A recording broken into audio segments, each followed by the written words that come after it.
Welcome back to Unstable TV! And you're through to Irish Couple Reacts.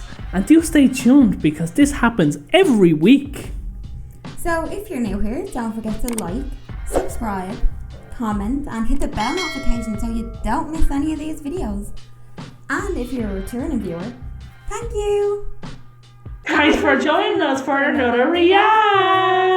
So Danielle, what are we reacting to on Unstable TV? So over Christmas we were asked to take a look at this video because you know we've done quite a few history videos before. People have asked us to check this one out. And this is the falling of World War II. Trigger warning, this might be very emotional. Like, this is the first time reaction to it, so we don't really know. So it is about fallen warriors of World War II. You're getting the warning now, so if you're a bit sensitive to these things, turn off now. And big shout out to everyone that did reach out to us over the Christmas time, because we know you should be festive and celebrating with your family, so we appreciate you for coming on to Unstable to let us know. So we're getting around to doing your reaction. We know a lot of you have been suggesting, we told you we get it for you, so here we go now.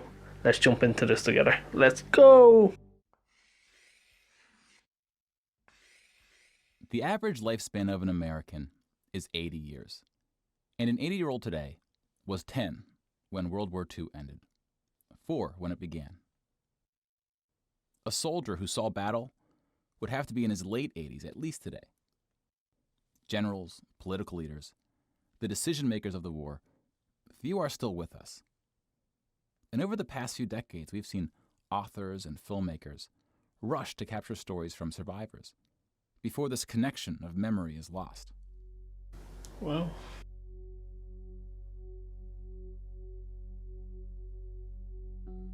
this project is not about individual war stories, and it's not about survivors.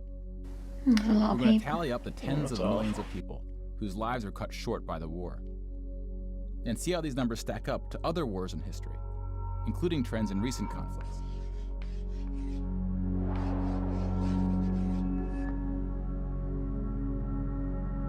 We'll be counting soldiers and civilians separately.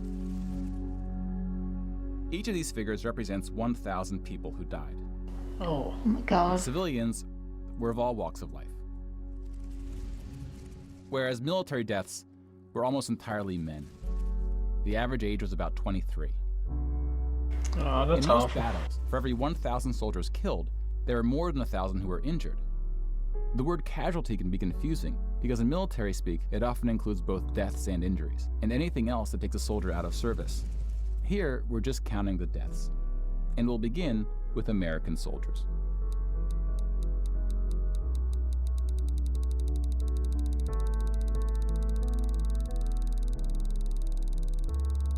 Oh my god. 400,000 died.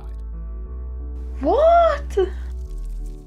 Most of the deaths occurred in the European theater, fighting the Nazis. And about a quarter were in the Pacific, fighting the Japanese. When you put them on the timeline, you see that casualties were the heaviest at the end of the war. The war began on September 1st, 1939. But the US wasn't willing to join the fight until Pearl Harbor, 2 years in. The deaths increased drastically on D-Day, when the Allies invaded Normandy. One of the most tragic moments of the war was on D-Day at Omaha Beach, where 2,500 Americans fell. So about the same number of US soldiers died on this single beach landing as the entire 13 years of the recent war in Afghanistan. The bloodiest battle in the Pacific was Okinawa, which lasted 82 days, during which 12,500 Americans died. About 5,000 of these deaths were at sea from kamikaze attacks. Now let's look at some other countries, starting with Europe.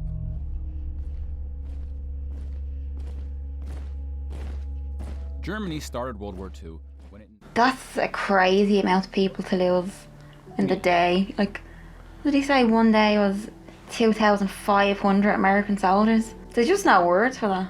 No, you can't even fathom the idea of that, and imagine the families affected and everything. It's a bit frightening when we look back through history. Like it's kind of brushed off when it's in conversation, but to see when it's actually you have the information in front of you, it kind of takes on that much more severity of how much this meant to not only just the soldiers there, but also the civilians, how they were affected too, because we mostly just look at the war, we don't actually think about the outside. And as shocked and as frightened as it is to see how many soldiers and casualties there were, what's going on outside. So it's not even just a battle on the battlefield, it's also outside as well, and the whole world is erupted. And it's just like you said, it's like when you're studying history and stuff like that in school, you don't exactly come across figures too much. No. And just to hear that 400,000 people, there's just no words that's just, I don't even know, that's just too many people. It's just too many people. And to even see it in front of you, it's frightening. So will we go back in? Invaded Poland. Poland ultimately lost 200,000 soldiers in the war. Wow. Most died after the invasion while the country was occupied by Germany and the Soviet Union. Germany, meanwhile, lost just 16,000 in the invasion of Poland. 16,000. The Nazis went on to invade and conquer other countries, including Denmark, Belgium, the Netherlands, France, Greece, and Yugoslavia. France surrendered, but after losing 92,000 soldiers in the Battle of France. Over 200,000 ultimately fell, which includes deaths in POW camps, French colonies, and other fighting. Yugoslavia suffered almost 500,000 military deaths. The initial invasion brought relatively few casualties on both sides, but the deaths mounted under Nazi occupation due to guerrilla fighting, civil conflict, and mass executions. The Nazi invasions were swift, with relatively few German losses. Even the Nazi commanders expressed surprise at their success. And then we have the United Kingdom and the United States, who were not invaded but took the fight to the Nazis. Britain lost about the same number of soldiers as the US, which includes the British colonies. Germany lost about 500,000 soldiers fighting the US and Britain in what is known as the Western Front, which took place in France and Belgium.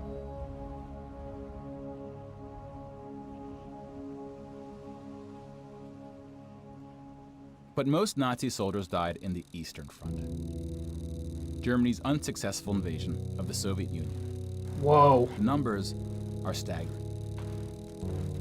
The most famous battle of the Eastern Front, and perhaps the turning point of the European war, was Stalingrad. The German 6th Army successfully took Stalingrad, but then got surrounded by the Soviets and cut off from food and ammunition. 500,000 Nazis would ultimately die in Stalingrad. Another 100,000 were taken prisoner, of which 6,000 would ever return. POWs had a low survival rate throughout World War II, and it was particularly grim in the East. When you include these POWs, roughly the same number of Germans died in Stalingrad as all the Western Front fighting against France, the UK, and the US. And though Stalingrad was a victory for the Soviets, they suffered almost twice as many losses as Germany.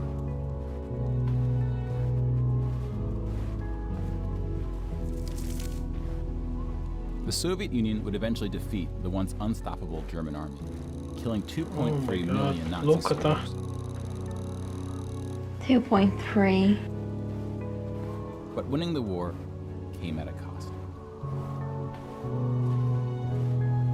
Still going? What? I'm like, what?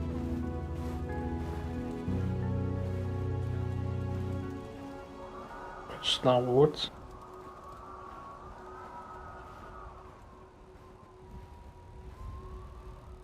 Oh wow. This is insane.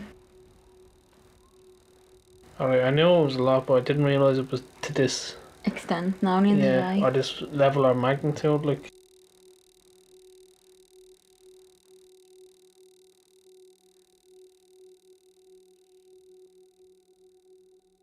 $8.7 million is the official tally by the Russian military, a hotly disputed number. Some studies have calculated as many as 14 million dead. Oh my god. To complete the count of European military deaths, we need to add German deaths from other fronts, including the North and Africa, as well as deaths from other Axis powers allied with the Nazis, Hungary, Romania, and Italy. When you put these European military deaths on the timeline, it looks like this. Wow. You can now That's interact terrifying. with the chart to learn more. Pause the narration if you would like more time. So we just paused there at the chart. Horrifying would be the least, like, would not even describe watching these numbers go up and up. Like, from what we've seen in our own history books in school, it does not show to this level. Like, this is frightening to see this. We know there was a good and bad side, but they were still people at the end of the day, and they still existed. Yeah. And although, you know, one side might have an opinion of doesn't agree with that, or doesn't agree, like, it was more or less they're fighting what they believed in, but they're still living, breathing beings that had a consciousness like the rest of us, and it's just scary to see how many were lost during this. No, definitely. Like, a life is a life at the end of the day. And Yeah. just to see, like, it just kept going. It just didn't stop. 8.7 million. Yeah. And then some people also think it can go all the way up to 40, and it's hard to fathom that many lives being lost. And that's just with the information they think they have. Yeah. Like, there could be many more. We don't know who got unaccounted for, what family didn't find out. Like, there's a lot of depth to this, which is what we all don't realise from day to day. Like, Yeah. we don't really know the extent that goes for the families that were involved. Some families might not have been even counted on this. That's the horrifying part of it all. So some got counted and some might not have. Yeah. But even the ones that got counted, it's still scary to see the number. We get back into this. And now we switch to civilian deaths in Europe.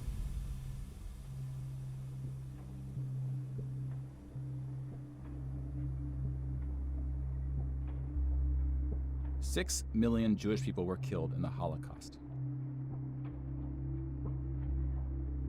If you separate this by country, you see that about half, 2.7 million, were Polish. 700,000 were Soviets, followed by Hungary and 17 other countries.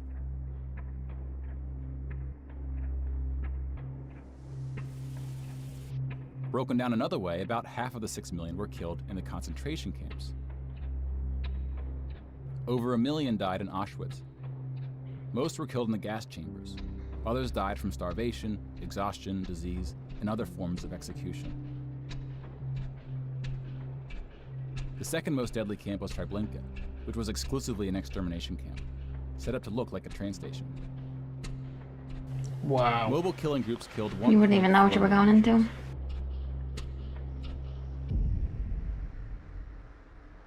Like with the gas chambers, men were killed first to reduce the risk of revolt. Like, that's disgusting how calculated that was as well.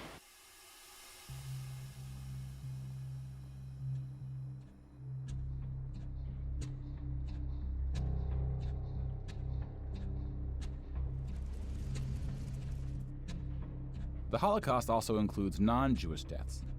Between 130,000 to 500,000 Roma, then called Gypsies, were killed. The numbers are disputed. About 250,000 people with disabilities were killed. Homosexuals, Catholics, and other groups were also exterminated, but their numbers were relatively small. Some historians say that other civilian deaths should go under the label of Holocaust. About 2 million non-Jewish Poles were killed under German occupation, some of which were sent to the gas chambers at Auschwitz. When you combine civilian and military deaths, over 16% of the total Polish population died in World War II, which is the highest percentage of any Oh country. my god. But not the highest in frightening. total death count. The Soviet Union again tops that list, losing at least as many civilians as it did soldiers, somewhere between 10 and 20 million. A particularly dark moment for the Soviet Union was the siege of Leningrad, now St. Petersburg. German forces surrounded Leningrad before civilians could be evacuated. Supplies, including food, were cut off for 2.5 years. Years. 1.5 million people died as a result, mostly from starvation, mostly civilians. Stalin's cruelty towards his own people is partly responsible for these numbers. He often didn't allow civilians to evacuate from cities, thinking it would cause the soldiers protecting them to fight harder. About 1 million Soviets died in Stalin's own labor camps, called the Gulag. Just about every country suffered civilian losses, especially countries who were invaded. While many died as a result of so-called collateral damage, the biggest numbers occurred when it was no accident. Civilians were exterminated, purposely fired upon or bombed, used as human shields, or intentionally deprived of food. The intentional killing of civilians was done by most warring parties, including the United Kingdom and the United States. The United Kingdom was spared of a land invasion, but still lost 60,000 civilians, largely from German air raids or blitzes, often directed at civilian populations. Still a lot of people. Yeah. The UK did the same to One German cities person at a is a much lot. greater Yeah. magnitude, causing about 10 times the number of deaths. But most German civilian deaths came from the ground at the late stage of the war. When the Nazi regime collapsed, civilians living in occupied regions had to desperately flee from the advancing Soviet army. Rapes were widespread, and death estimates ranged from 600,000 to 3 million.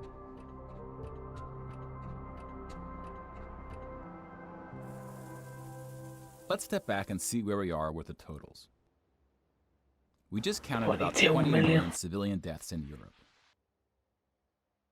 If you add this to the European military deaths we already covered, Oh it my brings us god. to over 40 It's gonna million. be a crazy number. Oh my god. That's a whole country. Then we have the Asian theater. Here we see the vast majority of military deaths in Asia came from China and Japan. On the civilian side, about 6 million deaths from China, Indonesia, Korea, Indochina, and the Philippines can be attributed to Japanese war crimes, which are sometimes compared to the Nazi atrocities due to the sheer scale of the cruelty. China had the second highest death count after the Soviet Union. And like the Soviets, the Chinese government demonstrated a stunning willingness to sacrifice its own people. Chinese nationalists opened the dike at the Yellow River, hoping the flood would halt the Japanese advance. 500,000 Chinese civilians or more were killed, which is 2 or 3 times the number who died in all countries in the 2004 Asian tsunamis. But the invasion of China only cost Japan 200,000 soldiers. Most were killed fighting the US and allies in the Pacific War. Only. Only. A significant portion of Japanese civilian deaths were caused by American firebombing and the 2 nuclear attacks. Contrary to official US statements, these airstrikes were directed at civilian populations, not military targets. Wow. When you add That's all the disgusting. deaths outside That's of it, horrific and it horrible. brings us to a grand total of 70 million for the war, give or take depending on who's counting 70 and million. what civilian Sorry, deaths it's get fine. included. More people died in World War II than in any other war in history. For comparison, here are 20 or so of the very worst wars and atrocities we have on record. Some of these are more of atrocities than wars, but we've seen how that distinction can get blurry. Some of these spanned across centuries. World War II had the highest body count, and it all happened in just 6 years. That's insane. The world's population has grown significantly For since 6 the years, earliest like- atrocities on this list. If you want to compare them in terms of what percentage of the world died, we can adjust the chart to look like this. This rough approximation tells us there may have been more devastating wars before World War II, proportionally speaking. Well, oh my god, I don't even know what to say. It seems like a lot of deaths were inwardly. Like if they're just targeting civilians like that. Yeah. When we turn to post-war conflicts, it's hard to say anything that isn't controversial. But the data shows something quite extraordinary has been happening. In 1989, John Gaddis coined the phrase the long peace to identify the absence of conflict between the nuclear powers during the Cold War. 25 years later, the Cold War is over, and the term is still being used, although its meaning may have shifted. European countries have not fought each other, except for this 10-day war in 1956 when the Soviet Union invaded Hungary. When we look at European wars before World War II, it looks like this. They tend to be more frequent as you go back, though smaller in scale. And the largest 44 economies of the world have not battled each other since World War II. Rich countries have fought poorer countries, like the US versus Iraq, but rich countries have not fought other rich countries. Such a period of peace between the so-called great powers hasn't been seen since the Roman Empire. To many, peace is too strong of a word. Wars have occurred since World War II, and they can be grouped into these 4 categories. We don't see colonial wars anymore. We've already noted that interstate wars between rich countries have not occurred at all, and here we see wars involving smaller economies have tapered off. That leaves civil wars of 2 types, with and without foreign intervention. And this is what these battle deaths look like alongside of World War II. more people died fighting in World War II than in all the wars since. And again, we can't forget about world population, which has almost tripled since World War II. If we scale these numbers to show deaths in proportion to world population, showing the likelihood that a person on Earth dies in battle, the downward trend becomes even more pronounced. Now, this isn't to infer anything about why this trend is occurring. That's a discussion for another day. You can now interact with this chart to explore what conflicts are behind the totals. Now, bear in mind, we're just looking at battle deaths here, not civilian deaths, but those too are in decline. Peace is a difficult thing to measure. It's a bit like counting the people who didn't die in wars that never happened. We give such importance to the word peace, but we don't tend to notice it when it occurs or report on it. Sometimes it takes reminding ourselves of how terrible war once was to see the peace that has been growing around us. Of course, this trend may not continue, and it's not clear how looking at these charts can help us make the right decisions to ensure that it does. But the longer the long peace grows, the more significant it becomes. So if watching the news doesn't make us feel hopeful about where things are heading, watching the numbers might. Yeah, That's that's a true. good way to put it.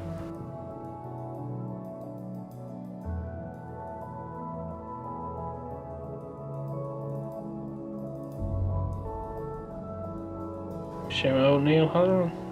Brilliant job.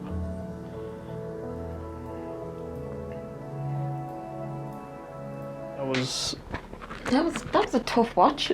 That was a very hard watch, very big emotional roller coaster indeed. A lot of strong topics talked about there. Very devastating. So very big shout out to the original content creator. Do make sure you go check them out, give them a watch, a like, subscribe and share, and anything to help get information like this out. But how Neil finished up there with we should look at the long piece and be, if we can't really see it in front of us happening, that doesn't feel like peace. The data to reflect on the numbers should help us. It was a nice positive note after a lot of dark and death and dull, because it's horrific just to see the amount of numbers that were lost, and not only that, how much was taken out on the civilians. Not only were the soldiers suffering as a part, civilians being starved in Stalingrad and put into gulags, and then you had Nazi Germany in the camps, and just what they were doing to people in there is just disgusting. It's very difficult to speak about because we don't want to come off as we don't care or it's just another number. It's never just another number. It's a human being. Yeah. And every human being is as important as the next. And it's hard to see that, they were building one concentration camp to just look like it was just a train station. You wouldn't even know you were passing it. And then killing off all the men first so there'd be no, pushback on it. It's just the thought that went behind it, like the evilness that went behind it is just, again, there's just no words for it. It's quite frightening to see the evilness fellow human beings would inflict on each other. The fact that we all live in this world together, and what during war times, the war crimes we carry on, what we do to each other, is just frightening to see. But not only, as Danielle was saying, putting up fronts for a train station and how calculated they are on what way they're going to psychologically torture you before ending your life, which is scary to think about. And the fact that it actually happened and it's recorded, and it wasn't just one person listening to a group of generals or leaders, it was millions. And that's right there what's very frightening, and how much families and the world was affected from this. When they call it the long peace, he was saying, peace probably isn't the right word. I do agree with that as well, though, because the bigger countries aren't fighting each other. There is still wars going on in the world today. Yeah. So I don't think saying peace is exactly right in this situation. Because there is still a lot of tragedy happening in an awful lot of countries still going on around the world now. It's not really spoken about unless we have the data or the numbers. People don't want to look at it, they only want to look at a spreadsheet. Which, that's where he's coming from with that. It's like, if you won't look at the news maybe on your TV, you will look at the numbers to kind of remind yourself of where we're at. A big shout out to everyone in the comment section that did tell us have a look at this. It's a very good eye opener, and it's very good to let us know how fortunate we are to live in times where we're not oppressed by war like this or subject to war crimes. We can just carry on with our lives now without having to worry about that. So we're very lucky in that respect. It's good to remind yourself of how all these millions may be good or bad, but it's still costing our lives what they sacrificed for tomorrow. So thanks so much for everyone for tuning in and suggesting this to us. If you have any other videos like this, do let us know in the comments below and we will chop ourselves out of it. So as always, you are the beautiful people of YouTube, and we have been Unstable TV.